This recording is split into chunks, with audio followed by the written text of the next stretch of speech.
আমাদের যে শ্রমিক ভাইয়েরা, আমাদের যে পথশিশুরা রাজপথে নেমেছিল, তারা বাংলাদেশকে পথ দেখাবে। প্রিয় সংগ্রামী বন্ধুগণ, আমরা বলে দিতে চাই, যারা 16 বছর নির্যাতিত হয়েছেন, ভুল হয়েছেন, বিএনপি জামাতের হাজারো তরুণ নেতা কর্মীরা, তৃণমূলের কর্মীরা নির্যাতিত হয়েছেন, বাসায় থাকতে পারেন নাই, গ্রেফতার হওয়ার পরে পালিয়ে পালিয়ে বেড়াতে হয়েছে। সে সকল কর্মীরা আমাদের ভাই। আমরা আপনার জন্য নতুন বাংলাদেশ করতে চাই। প্রিয় সংগ্রামী বন্ধুগণ, আমরা বাংলাদেশের নির্যাতিত মুসলিম মেহনতি মানুষ, নারী পুরুষ হিন্দু মুসলমান সকলের বাংলাদেশ বিনির্মাণ করতে চাই। সেই উদ্দেশ্যে পদযাত্রা।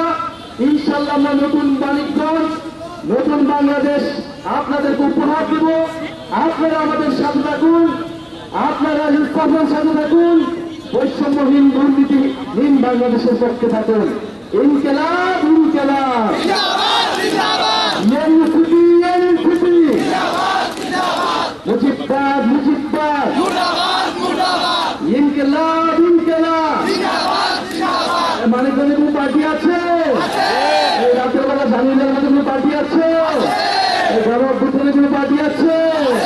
এই শহীদের আকাঙ্ক্ষা বাস্তবায়ন করে কোনো পার্টি আছে? আগামী সংসদে যাবে কোনো পার্টি আছে? অবশ্যই পার্টি। সবাই বলো হাতের তালি, মুখে কলি। সারা দেশে মানিকগঞ্জে জোর হলো না, নজরে বেলা দিনের বেলায় সারা দেশে সংসদে সংগ্রামে নবুত্থানে বিপ্লবে ইনকিলাব ইনকিলাব। সবাইকে ধন্যবাদ জানাচ্ছি। এত রাতে আপনারা কষ্ট করে এসেছেন। জাতীয় নাগরিক পার্টি, স্থানীয় নেতৃবৃন্দ, জাতীয় যুব শক্তি, জাতীয় শ্রমিক উইং এবং সাধারণ ছাত্র যারা এসেছেন এবং মানিকগঞ্জের সাধারণ অধিবাসী, সবাইকে ধন্যবাদ। আসসালামু আলাইকুম।